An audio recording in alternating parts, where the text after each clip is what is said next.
Mais il a commencé avant lui. Est-ce qu'il a terminé avant lui? C'est pas ça le souci. Est-ce que pour moi va être tout que pour lui? C'est ça le problème.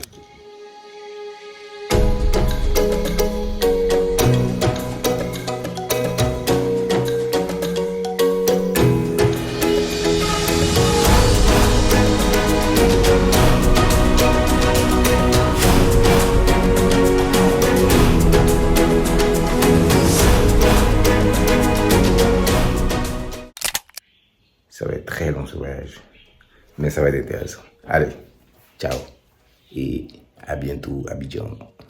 Vous allez voir mon village, mon beau village. Mon village est beau. Mes parents sont bien, ils sont chaleureux, ils sont accueillants. On fait vivre, je vous fais vivre mon village, comment les gens accueillent chez nous. Et puis vous allez voir.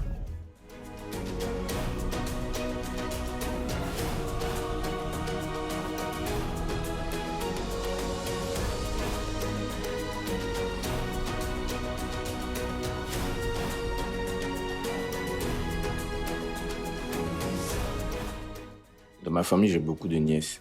Elles sont toutes aussi charmantes et belles comme celle qu'elle a. Elle, c'est Mafou ou Afou. On a traversé beaucoup de choses ensemble avec elle.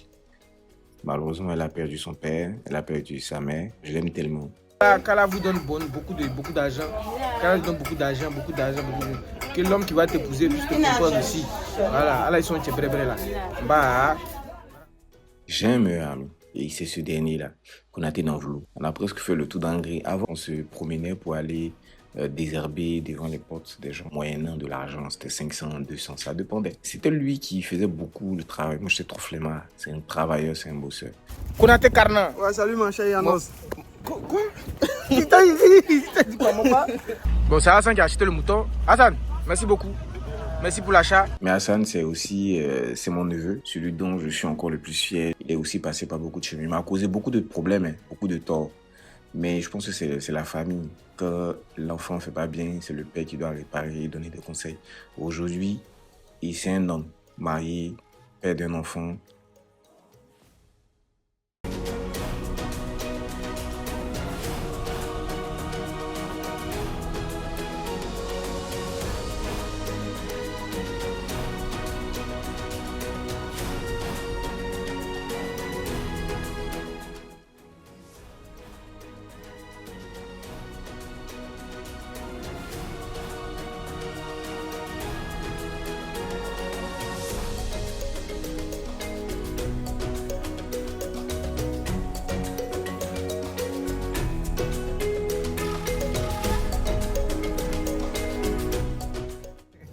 Donc là, on quitte Korogo, on va maintenant à Koundiali.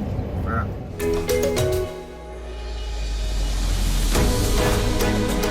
Bon, c'est là qu'on va tourner pour aller maintenant dans mon village, dans notre village, parce que vous suivez sérieusement, donc on s'en va dans notre village à tous. On a un sac de riz qui est tombé, ça va aller. On va au village. Ici, on est dans une zone qui est dans de grandes zones. La zone dans laquelle on appelle ça dans le Pongala.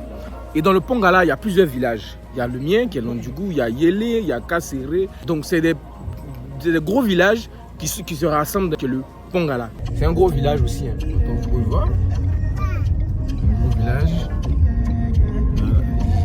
Donc c'est après ce village-là qu'on va retrouver notre village. Bon, on a fait au moins peut-être 5 heures de route ou 7 heures. Là, on est arrivé. Où ça? À Londibou. On est arrivé où ça? À Londibou. Donc, on va faire une photo, on va immortaliser parce qu'on est à l'entrée du village. Fais-moi une photo.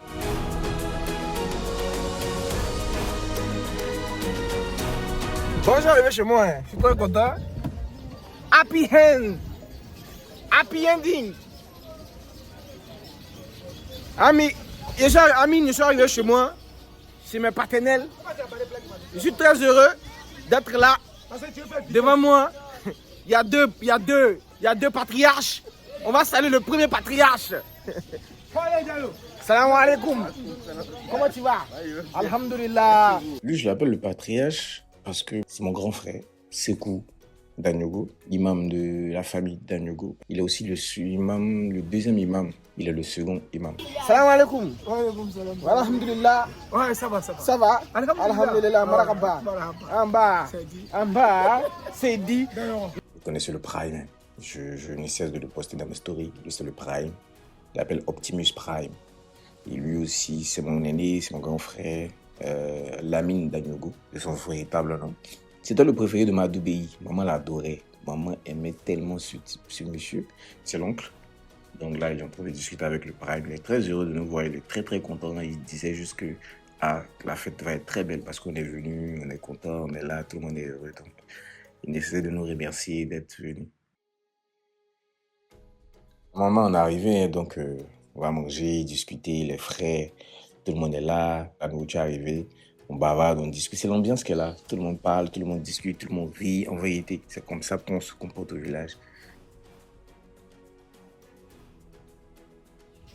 Ce matin, on s'est bien reposé. Aujourd'hui, on est le mercredi 3. Ouais, mercredi 3 juin 2025. Là, je vais essayer de faire un petit tour du village pour montrer les indispensables dans le village. Quand je dis indispensables, je parle par exemple de l'école, je parle de l'hôpital, du dispensaire, je parle aussi du marché qu'on doit avoir dans une ville, enfin, dans un village et tout ça. On va essayer de voir si on peut avoir une petite histoire avec des gens, des connaisseurs. Et puis, voilà, donc restez avec nous. Merci beaucoup. J'ai une mine. Ouais, ça va, je me suis lavé, ça va. Je suis frais. Donc, à bientôt. Donc, ici, vous avez la mosquée. C'est la mosquée de notre village. Je vais dire que dans le village, il y a plusieurs mosquées. Cette mosquée, c'est la mosquée des Danyogo. Voilà, donc c'est la mosquée des Danyogo. Avant celle-ci, il y a une petite mosquée, une ancienne mosquée que je vais vous présenter. Je vais vous montrer qu'il y a une mosquée ici. Voilà. Vous pouvez voir, la mosquée existe. Mais juste en face de la mosquée, vous avez quelque chose de très important. Vous avez quelque chose de très... Il y a une paroisse. Il y a une petite chapelle qui est là aussi. Pour montrer que musulmans, chrétiens, ça existe. Ici, il y a les musulmans, il y a les chrétiens, il y a les non-musulmans, il y a les non-chrétiens. Donc tout le monde habite en fait dans la chapelle Saint-Dominique. Une petite chapelle mignonne, toute mignonne. Je pense que c'est fermé. Bon, naturellement, aujourd'hui, on n'est pas dimanche, aujourd'hui c'est jeudi. Et aujourd'hui c'est mercredi. Donc voici la chapelle.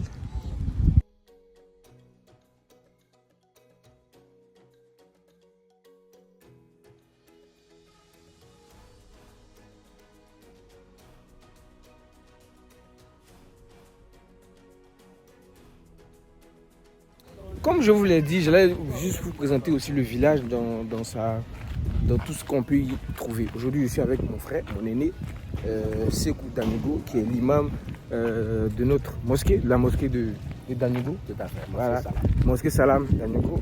Donc là, on va nous faire une petite visite parce que j'ai quelque chose à vous montrer par rapport, il y a la mosquée, même liée au village aussi. Donc ça, c'est l'ancienne mosquée qui est là. Voilà. Hein? Et c'est la nouvelle mosquée qui est là. L'ancienne mosquée a été construite de 90 à 91. Et c'est à 91 que les gens ont commencé à y prier dedans. En 91? En 91, vraiment de façon un peu modeste parce qu'il y avait que on avait blessé gravé dedans. Il n'y avait pas moyen pour s'acheter ciment pour mettre ciment dedans. D'accord. Et c'est à 95, il y a un monsieur de bonne volonté qui s'appelait, je ne sais pas son nom, c'est une faux, c'était Dor. Il est venu, son préféré s'appelait Dor, le nom m'échappe actuellement. Il est venu, il a donné une tonne de ciment pour qu'on puisse faire du tissage. Ok. Et puis mettre ciment dedans et tout. Voilà, donc c'est vraiment en 95, 96 que la mosquée a été vraiment notre goût. D'accord. Par la grâce de Dieu qu'en 2004 maintenant, Dieu nous a fait grâce, on a cette belle mosquée. D'accord. C'est en 2004, 2014? Non, ça c'est en 2024. 2024, ok. On a la belle mosquée, on a la mosquée Salam El Sekou Danyogo. Donc vous venez de parler des tombes maintenant. Sekou Danyogo, vraiment, le Sekou Danyogo dont on parle, que je suis son homo bien sûr, et mon petit frère qui est là, qui est l'un de ses jumeaux aussi. Il faut dire que Sekou Danyogo était le chef de famille Danyogo. Après le passage de son frère aîné, Amadou Danyogo, il était avec son petit frère Souma Danyogo. Maintenant, la deuxième tombe que vous voyez, Lui, c'est Sanassi Konaté. Sanassi Konaté. Voilà, Okay. Sanassi Konaté, qui étaient des amis de longue date. Ils sont venus, ils ont fait un peu le combat ensemble. C'était quoi le combat? Le combat, c'était comment est-ce qu'on va faire pour faire que les villageois deviennent musulmans, ou bien qu'ils acceptent à ce que nous on pratique la religion musulmane de façon confortable. Ok. Donc voilà un peu le combat qui menait. Et Dieu, par la grâce de Dieu, ils étaient très intelligents, très humbles, très sages. Ils n'ont pas fait la violence, ils ont utilisé les moyens les plus faciles et les plus sages. Le dialogue. Le dialogue, et on disait à un moment, les autochtones disaient que non, quand tu cries, quand on fait appel à l'azan ici, à la prière, les génies vont casser le village. Ils vont brûler le village, il y a un malheur qui va arriver au village. Donc on les relaissait, on n'appelait pas la mosquée, on n'appelait pas, il n'y avait pas de muezzin. On ne faisait pas l'azan. On ne faisait pas l'azan. Okay. Maintenant, quand le mois de carême arrivait, Ramadan, on partait les demander pardon, pardonnant, c'est que parce qu'on est loin, les musulmans sont de tous les côtés. Maintenant, on ne peut pas leur dire, à ce moment, il n'y avait pas portable, leur monde, tout ça, là, n'existait pas trop. Donc, ils ont dit, bon, pardonnez, faites grâce, demandez aux génies pour qu'on nous laisse, on appelle, on fait l'azan. Et dans ce mois, après le mois, on laisse tomber. Ils disent non, les autochtones disaient, non, envoyez poulet, on va les demander pardon aux génies pour qu'on vous laisse, on vous donne la permission. Et c'est comme ça, ça a marché petit, jusqu'à ce qu'aujourd'hui, il n'y a plus de question de dire que non, si ce n'est pas le mois du Ramadan, on n'appelle plus, ça s'appelle partout. Le village même doté aujourd'hui de 3 mosquées. Voilà, donc la 30 qui est là. Donc Sékou Danougo, comme je le disais tantôt, est l'ami de Sanassi Danougo. Maintenant, Sékou Danougo et Sanassi Konaté. Sékou Danougo et puis Sanassi Konaté, ils ont fait beaucoup de choses ensemble. Ils sont partis à la Mecque ensemble. Ils ont construit la mosquée ensemble. Ils ont fait beaucoup ensemble. Mais Sanassi qui était le plus âgé. Et ils ont dit comme ça à leurs enfants, à leurs héritiers, que si Dieu fait qu'un meurt devant l'autre, où l'autre va être enterré, le premier qui est décédé, où il va être enterré, il faudrait que l'autre là forcément doit être enterré à côté de lui. D'accord, donc avant leur décès, c'était leur volonté d'être enterrés les uns à côté des autres. À côté des autres. Ok. Donc voilà pourquoi les deux tombes se trouvent ensemble ici, alors qu'ils ne sont pas de même prénom, bien non forcément. Celui-ci est Konaté et celui-là est Danougo. Voilà. Mais vraiment, lui, Sékou Danougo, c'est lui qui était beaucoup privilégié au niveau des prises de décision. Pourquoi? Bon, parce que lui, il était beaucoup, comment dirais-je, pacifique. Okay. Il était timide. Il n'avait pas de problème, pas de soucis. C'est pas comme Sékou Danougo avait de problème, mais lui, il était timide, il aimait tout remettre à Sékou Danougo. Okay. Quand on décidait qu'il prenait l'initiative de donner la chose à Sékou Danougo, à ce que la décision finale vient de Sékou Danougo. D'accord. Donc vraiment, comment est-ce que ça fonctionnait? Même quand ils ont décidé de construire la mosquée, il était prévu que la mosquée soit construite de l'autre côté, puisque c'est lui le plus âgé. Il a dit non, je préférais que la mosquée soit construite ici, parce que c'est toi je peux envoyer de mon petit frère, c'est toi je peux envoyer, c'est toi je peux utiliser, je peux créer sur toi, mais toi tu ne peux pas créer sur moi. Si on construit la mosquée de l'autre côté là-bas et que moi je fais quelque chose qui n'est pas bien, tu ne pourras pas faire autrement, alors que c'est la région de Dieu. Ouais, quelle sagesse. Donc voilà un peu ça. C'est même parlant de leur mort, il disait toujours que lui prie que lui meurt avant Sékou Danougo. Et Sékou Danougo lui a posé la question un jour à savoir pourquoi. Il dit si moi je meurs avant toi, tu vas bien faire ma funéraille. Mais si tu meurs avant moi et que moi je fais ta funéraille, qui connaît ma valeur que toi aujourd'hui dans le village, qui va bien faire ma funéraille comme toi, je ne vois personne. Et Dieu, on peut dire que Dieu a exaucé les prières. Parce que il est décédé en 1983. Voilà la date de même écrite que j'ai pas. Voilà, Sékou Danougo, il est décédé fin 1989. Ok. Et de 1989 à 1990. D'accord. Voilà un peu pour la petite histoire, c'est que l'on sait de Merci beaucoup. Mais de façon personnelle, qu'est-ce que ça vous fait de voir ces tombes-là ici? Est-ce que, parce que bon, faut pas qu'on soit trop... Est-ce que vous venez souvent ou recueillir ou bien qu'est-ce que ça vous fait? Oui. Souvent quand c'est les jours de fête comme ça, par exemple, on est plus loin de la fête de Tabaski, le jour de la fête de Tabaski. On va d'abord, on fait le Zahara comme on aime le faire, on fait le Zahara de façon générale. Les enfants de Sékou Danougo, les enfants de Sanassi Konaté. On va faire Zahara d'abord au cimetière et après maintenant on vient, on fait Zahara final ici. Et c'est comme ça, les enfants même quand ils finissent de prier à la mosquée, ils viennent se recueillir ici, ils font les prières, les doigts sur les tombes. Et ça fait que même s'il y a des conflits, puisque ce sont eux qui ont fondé la religion de façon officielle, ici, même aussi dans le village, même, bien vrai que les trucs soient un peu partagés, il y a la mosquée du vendredi qui est de l'autre côté et cette mosquée-là est là, même s'il y a un conflit qui veut venir, qui veut s'introduire dans la religion musulmane et qu'on trouve les deux tombes ensemble, on s'est dit non, on n'a pas droit à ça. Puisque les fondateurs, si tu vois qu'ils ont vécu ensemble, jusqu'à ce que les deux tombes se retrouvent ensemble, c'est ça qu'ils étaient pour que la religion soit toujours unie. Donc c'est pas à nous de venir utiliser la religion à leur absence. Très bien. Donc je crois que ça fait beaucoup de bien, même à la communauté musulmane. Toujours dans la découverte du village. En fait, vous savez que moi, maman a vécu ici. Elle a vécu dans ce village. Son mari était ici, mon père était ici. Elle a quitté notre village, mais pas son village. Là, ici, c'est pas la village de ma maman. Bon, le village de ma maman, c'est Yélé. C'est un autre village là-bas. Mais tout ça, c'est dans le Pongala, comme j'ai dit dans quelque part dans la vidéo là-bas. Et maman, elle avait une très bonne amie, sa meilleure amie. C'est une dame très gentille, très gentille, très courtoise. Elle est aussi vieille. Donc là, on part lui rendre visite. On va discuter avec elle. Je vais essayer de la filmer parce qu'elle est très gentille et puis elle aime parler, elle adore.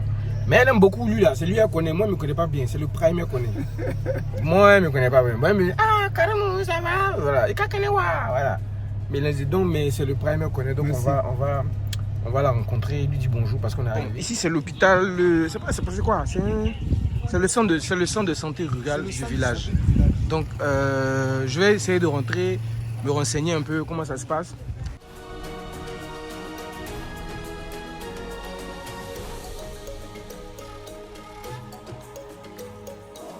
Je vais rentrer, je vais essayer de les filmer, mais je vais demander l'autorisation, toujours. On est dans le centre de santé rurale de Lantuku. Voilà, c'est un grand bâtiment comme ça. Puis après, bon, toilettes, puis les vaccinations. Ok, j'ai essayé de faire un tour à l'hôpital, mais bon, malheureusement, je n'ai pas pu filmer plus que ce que vous avez déjà vu, que ce que vous avez vu là. Parce qu'il s'agit d'hôpital, il s'agit de santé.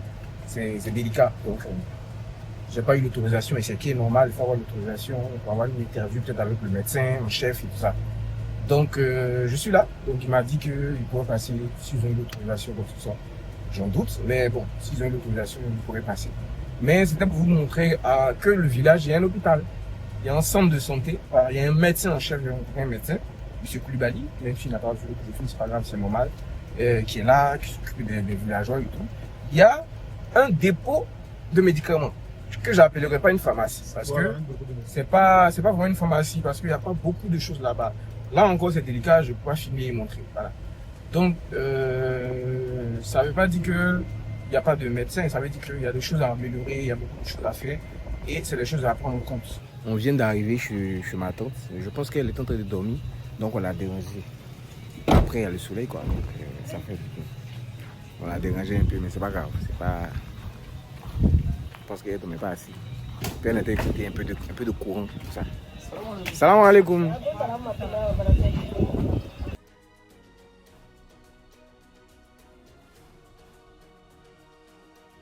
Ici, si c'est thé, tu vas boire. Tu vas boire thé. Il est meilleur thé en fait, parce que les gens font des thés incroyables. Moi, j'avais pas l'habitude d'en boire, j'aimais pas trop. Voilà. Mais c'est au village que moi je bois du thé comme ça, parce que c'est très bon.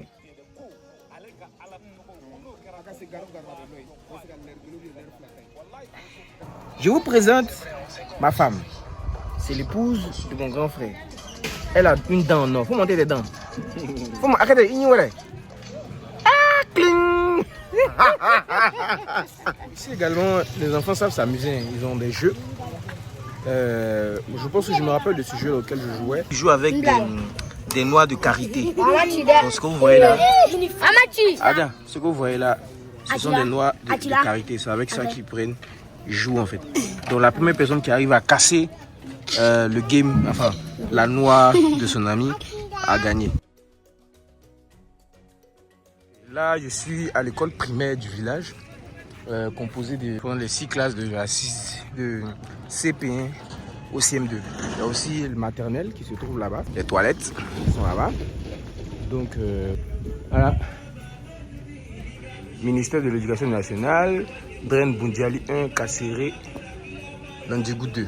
Et Pépé Landjigou 2. Lors de ma visite de l'école, j'ai vu aussi des jeunes qui jouent au football. Donc je suis allé vers eux, j'ai rencontré quelques-uns, j'ai discuté avec un qui m'a vraiment épaté. Il s'est approché, il a vu que je filmais, il s'est approché de moi, on a discuté. Il s'appelle Ahmed, c'est ça non? Oui. Ahmed quoi? Ahmed Diallo. Ahmed Diallo. Il a dit, il y a beaucoup de peuls ici, les peuls et tout ça. Moi, village de Ségou. Ségou. Mali. Mali, il est bon Mali là. Ah d'accord. Bon, il n'en a pas la ou bien. Voilà, on a pas la Pour me barrer les gars. Bon, mi transfert de gars. Transfert unité. Unité, vraiment un dépôt crédit. D'accord. Donc lui, il vient du Mali. Bon, il vient ici faire tout ce qui est opération, mobile money. Voilà. On ne va pas payer pour ça, mais Orange Money, dépôt, wave, des bails comme ça, c'est ce qu'il gère ici. Avec Théro Dioribé, depuis quand? Bon, il est là depuis le Ramadan. Donc, mais est-ce qu'il y a un cas dit à tout? On avait dit un cas dit avec Chodi? Non, Kadi. Alhamdulillah, ça va aller. Mais vous les cas dit et tout, il est reconnu. Bon, vous êtes reconnu. Tiens là. Vous les cas dit tout. Tu veux là? Ah bon, tiens là, c'est gars faut qu'on fait. Je vais gagner gagner. Tu veux money money gagner. Tiens Kadi. Alhamdulillah. Kadi, alhamdulillah. Kadi là. Bon, tiens là, nyere. Ne manga village là. Ne manga dukura. Tiens juré. Ne bolo temps là. Ah, à Ségou là-bas. Oui. Donc il dit qu'en fait, il joue dans un club à Ségou, au Mali là-bas, qu'il s'amuse bien au football, il joue bien au foot. Bon, je pense que c'est pour ça que je le voyais bien jouer, parce que bon, par rapport aux autres, comme il a dit, voilà, lui joue très bien quoi. Il connaît les tactiques. Il dit les gens lancent ballon pour lancer, lui voilà quoi. Donc c'est très bien. Mais je vais dire, oh, il vient toujours bien à Tara. Non, bon, mi watiga mi classe kata comme madame be Ségou non. Ah il faut là. Ouais, Tinfla. voilà, mi sauf là. Il dit la deux femmes. Le bouga, deux femmes. Deux femmes, deux enfants. Mais il est sans dire depuis quand Moussa Flata. Il a 36 ans et il a deux femmes. Mais il est Moussa Flata ou Moussa Flata? On connaît pas voir ça wati de la préparation. Ah d'accord. En fait, il dit il a eu de l'argent assez rapidement. Voilà, quand il a eu de l'argent assez rapidement. Donc il s'est dit pourquoi ne pas prendre deux femmes. Donc il a pris deux femmes. Il a deux enfants aujourd'hui. Mais il m'a dit que tu es quoi. Ouais, bon, quel est le plan? Il y a un plan. Maraïra, on a un d'accord. Donc il a deux femmes. Ahmed, 33, 36 ans, deux femmes. Vraiment, on est remarqué une tabac quoi. Donc il doit ok. Et puis je filme aussi, je filme que des hommes. Donc mais ça ne veut pas dire qu'il n'y a pas de femmes. Il y a des femmes. Il y a une dame que j'ai remarqué qui fait des tatouages. Elle, c'est elle qui maquille les gens, elle maquille les pieds pendant les fêtes, elle a beaucoup de clients, tout ça. Donc, attendez, je vais vous montrer ce qu'elle fait. Dans le village, elle, c'est celle qui fait manicure, pédicure, elle pose des fossiles, des tresses, en fait tout ce qui concerne le fait de mettre en beauté les femmes. Elle, c'est son travail, c'est son dada. Elle aime ça, c'est sa passion. Elle insistait que je la filme, mais bon, j'avais prévu de la filmer, mais parce qu'il était important pour moi de montrer que dans mon village, dans notre village, les femmes savent se défendre et se défendent très bien. Donc elle n'est pas la seule à le faire, elle le fait parce que dans le village, il y a plusieurs femmes qui le font, mais elles sont pas nombreuses, elle fait partie des meilleures. Donc là, elle est en train de faire les pieds d'une dame qui est venue là, une de ses clientes, et elle-même, je vais la laisser s'exprimer. Bon, mes scènes, mes fossiles placés, mes rajoutés, mes pédicules. Donc, Bon, elle fait fossile, elle fait rajout, elle fait manicure, pédicure, elle fait tout. Elle est clé, d'où elle est clé manicure? Bon, elle est clé, mais du la solaire, hein. Boudou, on a une clé de conduite. D'accord, il est le fora de Mbeka. Bon, donc, c'est là. Faut dire, à fond. Ah, il est le fora de Mbeka. Ah, faut pas dire. Non, il est le fora de Mbeka. Il est trop fort. Je suis Madame Dagnoro. Elle fait pédicure, manicure. Bon, elle est vraiment douée, je pense. Et puis elle réussit à sortir son épingle du jeu. C'est aussi important pour des femmes d'avoir une activité économique qui leur permet d'avoir de l'argent. Surtout en cette veille de fête. Elle a gagné beaucoup d'argent. Tu as gagné combien comme ça? Bon, depuis que nous marquons là, j'ai gagné. Bon, ça vaut 15 000 comme ça. Depuis hier à aujourd'hui, c'est qu'elle a gagné, ça vaut 15 000 francs CFA. C'est énorme. Là, c'était le jour d'Arafat. L'imam ne se sentait pas bien.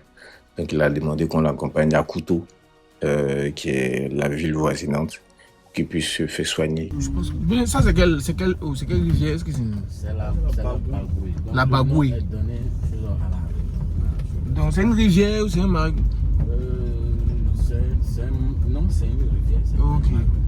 Donc c'est ce nom-là qu'on est dans la région de la Bagoué à cause de... Ok. Important à savoir, voilà, un fait très important à savoir, c'est que on appelle la région, cette région la région de la Bagoué, avec Kuto, tout ce qui va avec. Le nom est donné grâce à cause de cette rivière-là, qui est la rivière de là. Bon, on vient de rentrer dans la ville de Kuto, une belle ville bien bitumée et tout et tout. Là, c'est la ville, c'est le village, la ville de Songui. Voilà, Koné de Songui, le géant de la banque, le géant de l'industrialisation. Donc c'est son village qui est là. Comment tu vas? Je vais bien. Donc on est venu de ta ville, on est venu chez De Songui. Comme De Songui Junior. Il est sorti. Tout de suite, elle veut me parler des mariages. Elle veut me parler des mariages là. Ça peut attendre. Ça peut pas attendre. Pourquoi? Là, j'avance. Oui, mais Allah a dit dans sa parole que c'est lui qui donne le mariage, n'est-ce pas? Mais toi aussi, il faut chercher. C'est pas une demande. Ou bien tu cherches pas où on doit. Je cherche. Non, mais moi, je cherche. Ici, par exemple, j'ai deux choses à déplorer. C'est par exemple l'insalubrité. Partout où tu passes, vous allez voir des sachets partout. Il y a des sachets partout dans le village. Partout des sachets plastiques. C'est le plus gros fléau environnemental de ce village actuellement. L'un des fléaux aussi, ce que je constatais, c'est surtout les orpaillages. Bon, il faut le dire, ici, les gens vivent d'agriculture, d'élevage, mais aussi d'orpaillage. Donc il y a beaucoup de sites d'orpaillage dans la zone où des gens quittent ailleurs et viennent s'installer dans le village parce que bon, il y a des sites d'orpaillage. Voilà, ils creusent. Voilà, ils trouvent de l'or. Voilà. Donc ça fait que il y a moins de terre pour l'agriculture. Bon, les jeunes du village sont beaucoup plus attirés par tout ce qui est orpaillage, tout ce qui est de l'or naturellement. Et les terres sont défrichées, les terres sont malheureusement empoisonnées par tout ça. Donc c'est un constat, hein, c'est quelque chose que j'ai remarqué, que je déplore forcément pour mon village. Je pense que c'est vraiment déplorable. Eh bien là, on était le jeudi, jour d'Arafat. Une journée extraordinaire où on a jeûné. Et puis on a demandé à Allah beaucoup de choses. C'était la veille de la fête, c'était le jeudi. Donc, pour l'occasion, on a immolé deux bœufs. Bon, celui qui va immoler le bœuf, c'est l'imam naturellement. Hein. Donc, c'était juste une occasion pour nous de demander à Allah qu'il puisse exaucer nos prières, qu'il puisse accepter notre repenti. Allah n'a pas besoin du bœuf, il n'a pas besoin du sang, il n'a pas besoin de la chair. Il a juste besoin de l'intention qui nous amène à immoler ce bœuf. L'intention saine qui nous amène à faire ça.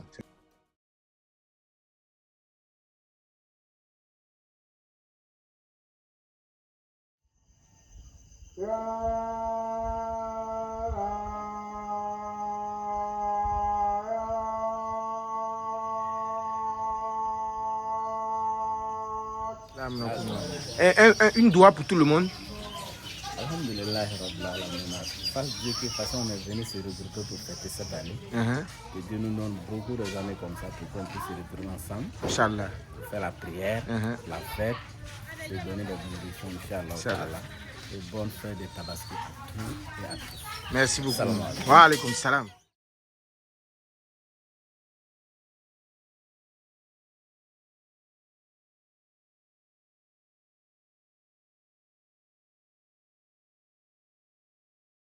Ici, comme dans d'autres villes de l'intérieur du pays, après la prière de la fête, on procède à une sorte de procession. La sagesse islamique ou la sunna islamique veut que l'endroit que tu as pris pour venir à la mosquée pendant la prière de la fête, tu ne passes pas par le même endroit pour rentrer à la maison. L'idée, c'est d'accompagner l'imam sujet à la maison. Mais avant de raccompagner l'imam à la maison, on part faire un tour chez le chef du village, le chef de terre, pour lui dire bonne fête, pour le remercier, tout. C'est protocolaire, c'est vraiment beau. ça instaure ce volet de respect de la communauté, que la communauté a pour toutes les communautés dans le village et tout.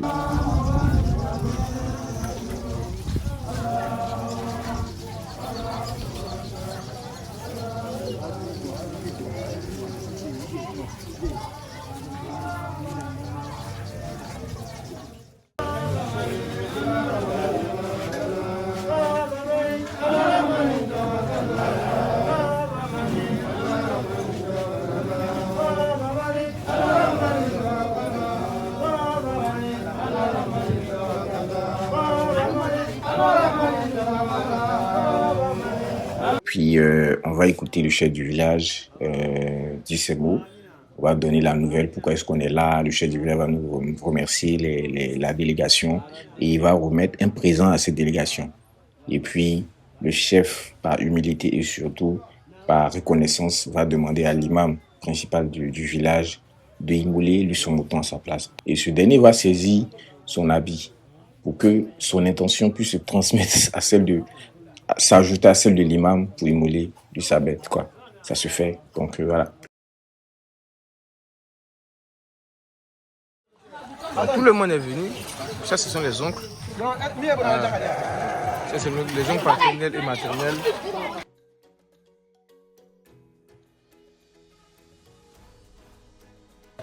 Mais pourquoi vous avez attrapé? Je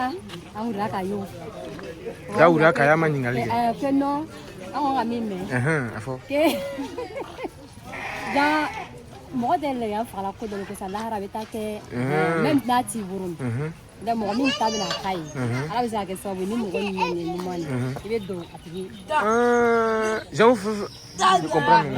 Ok. Donc, parce que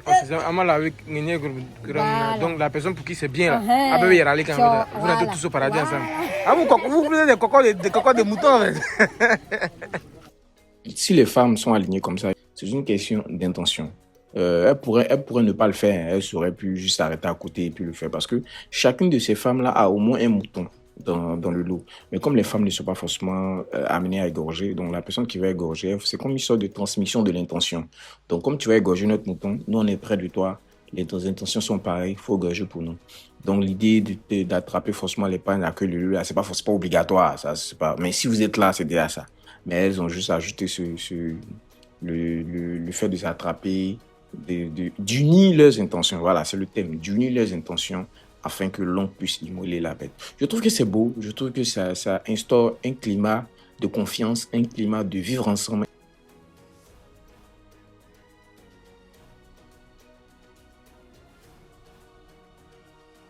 J'ai pour habitude de, partout où je rentre, je dois essayer d'amener une bonne ambiance, une bonne énergie, une bonne vibe. Petit défi culinaire, j'ai décidé de faire du barbecue. Mais comme il vient d'Abidjan, je suis venu tester. C'est le Goris Maxwell de Texas Grill de Dandjougou qui est là. Yes. Donc, voici la viande qui est accrochée là-bas. Lui, il va faire pour lui avec ça.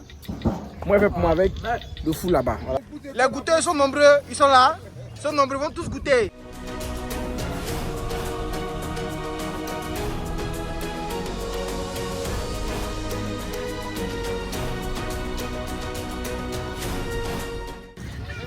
Bon, c'est l'heure de la marinade.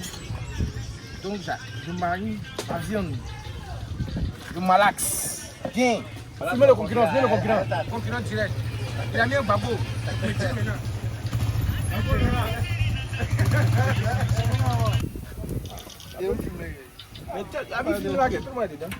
Il a commencé avant lui. Est-ce qu'il a terminé avant lui? C'est pas ça le souci. Est-ce que pour moi va être bouqué pour lui? C'est ça le problème. Il est déjà prêt. Ils viennent bien dorés. En attendant, pour moi, c'est encore au feu. Ça va aller. Quand on est patient, pour nous, ça sera beaucoup. Ça, c'est la viande de mon adversaire. Mais vraiment, c'est très tendre. Bien testé. Pour souvent, l'apparence est trompeuse.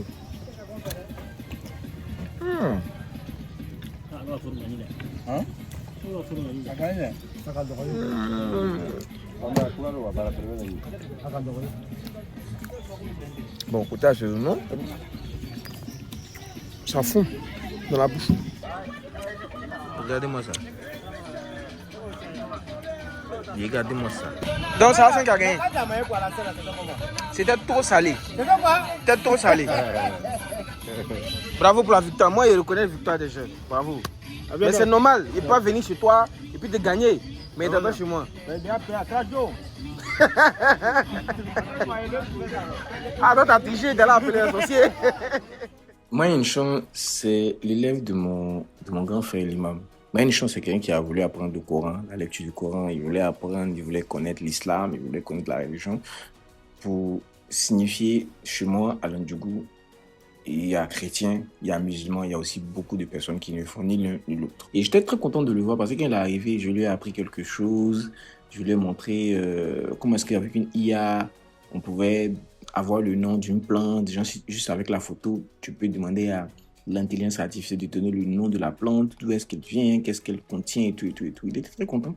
Donc on a profité de discuter, je lui ai parlé de ça. Et puis bon, il a fait des doigts aussi en Sunfo pour tout le monde. Écoutez un peu.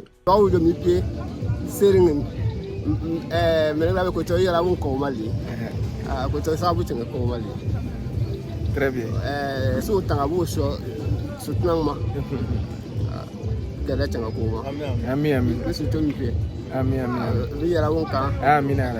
Amin. Vraiment, merci beaucoup, Ouattara. Merci. Il y a plein de numéros de Ouattara. Il a toujours causé Ouattara. Je vais lui montrer tout. Il y a plein de WhatsApp. Oui. Ça, c'est bien. Il a t'envoyé. Si tu vois une vidéo bizarre, tu m'envoies et te donne la traduction. Bonjour à tous, j'espère que vous allez bien. Moi, j'ai très bien dormi, par la grâce de Dieu. Alhamdulillah, hier, c'était la fête. Et on a très bien fêté. Et petite confidence, c'est de loin ma meilleure fête de Tabaski depuis le décès de ma mère. Parce que l'habitude, quand maman était là, ma bébé était là, qu'on faisait la fête, elle était là, on achetait son bouton, on partait la voir, et puis après on venait, on discutait et tout. Donc après son décès, j'ai vraiment pas vécu une fête assez immersive, une fête avec beaucoup d'amour, avec beaucoup de joie comme ça. De façon générale, je fêtais seul, ou même quand je fêtais personne, parce que bon, mon frère est marié, ma soeur est mariée, donc chacun faisait à ce côté. Donc à la limite, je partais juste pour loger mon moto et puis je rentrais chez moi. Mais cette expérience m'a fait beaucoup de bien parce que j'ai rencontré tellement de bonnes zones, tellement de belles personnes, tellement de bonne énergie que vraiment je suis très heureux. Alhamdulillah, je suis très heureux par la grâce de Dieu. Je pense que ça a été une de mes meilleures idées de fêter la fête de Tabaski village. Et Inch'Allah, ça sera partie peut-être de mon quotidien, peut-être si Dieu me donne longue vie, que Dieu me donne longue vie aussi. Une fois sur deux, je viendrai fêter la fête de Tabaski ici au village, Inch'Allah. Aujourd'hui, c'est la veille de la fête. Hier, on a fini. Normalement, hier, on devait aller faire une procession, enfin, une ziara au cimetière, mais ça n'a pas été fait parce que la fête était vendredi. Bon, il y avait beaucoup de choses à faire aussi. Après la prière de la fête, il y avait la prière du Jumu'ah. Aujourd'hui, qui est le lendemain de la fête, on pourra aller au cimetière, visiter la tombe de nos défunts parents, de tous les musulmans du village, de tous ceux qui sont partis avant nous, prier pour eux, faire des invocations sur le recueilli et puis nous-mêmes nous enseigner. Parce que le prophète a dit, les gens qui visitent les tombes, c'est très important. Voilà, aller dans les tombes, visiter les tombes, aller rendre visite aux malades, ça vous permet de vous prendre conscience de votre propre état de vulnérabilité parce que vous venez très bien. Au-delà de cette visite, moi, c'est important pour moi encore plus parce que c'est l'occasion pour moi encore de rencontrer, de rendre visite à ma mère, à ma bébé, parce que vraiment elle me manque. Et ça n'a rien de spirituel, ça n'a rien de religieux, mais lui parler aussi, sachant qu'elle n'est pas là, je vois ça tombe, ça fait plaisir. Ça me donnerait beaucoup de... Je veux bien. Donc c'est un moment assez solennel, un moment assez intimiste, que je ne serai pas si je serai avec mes frères. Donc là, on a appelé les autres, ils vont venir, on fait une lecture coranique là-bas. Ah ouais, là, on fait une lecture coranique là-bas. Et puis, on va rentrer à la maison, Inch'Allah. Donc merci beaucoup. Merci d'être dans cette vidéo jusqu'à cette étape. Et je comprends que c'est long, mais je suis content. Je suis très content. Si vous êtes là jusqu'ici, c'est que vous avez aimé tout ce qui s'est passé. Et voilà. Et puis, à tout de suite.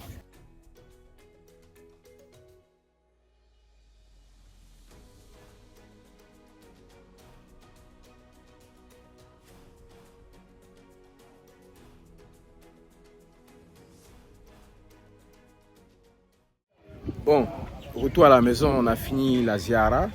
C'était un moment assez solennel, c'était un moment particulier, c'était un moment enrichissant, c'était un moment très agréable. Et j'ai pu voir la tombe de maman. J'ai fait des photos même de la tombe. Je vous assure que j'ai pas pu tenir 5 minutes sur sa tombe parce que c'est beaucoup d'émotions qui se sont mélangées. J'ai failli pleurer. Bon, je me suis retenu. Mais c'était assez émouvant en fait, tu vois. Quelqu'un que tu as connu depuis des années, quelqu'un avec qui tu as vécu, voir la personne là, couchée, voilà, tu peux rien faire. Tout ce que tu peux faire, c'est de faire des doigts pour la personne.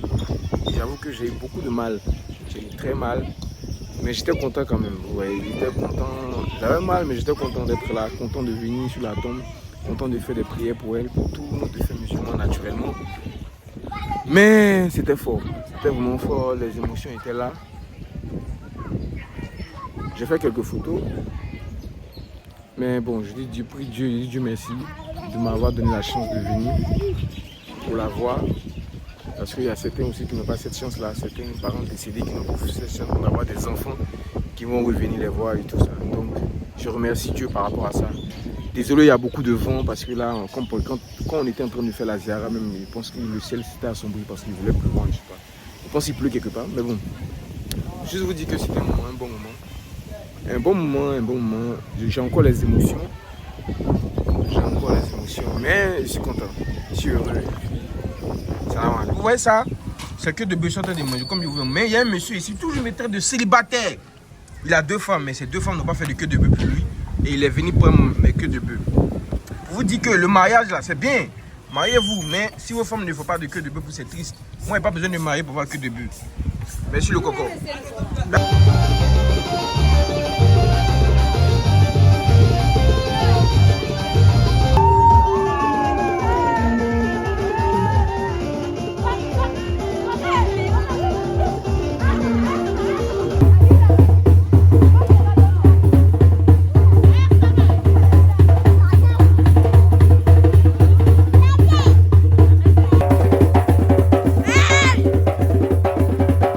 Et voilà, c'est sur cette belle note chaleureuse, émouvante, belle, de femmes en train de danser, en train de festoyer, que notre vidéo s'arrête.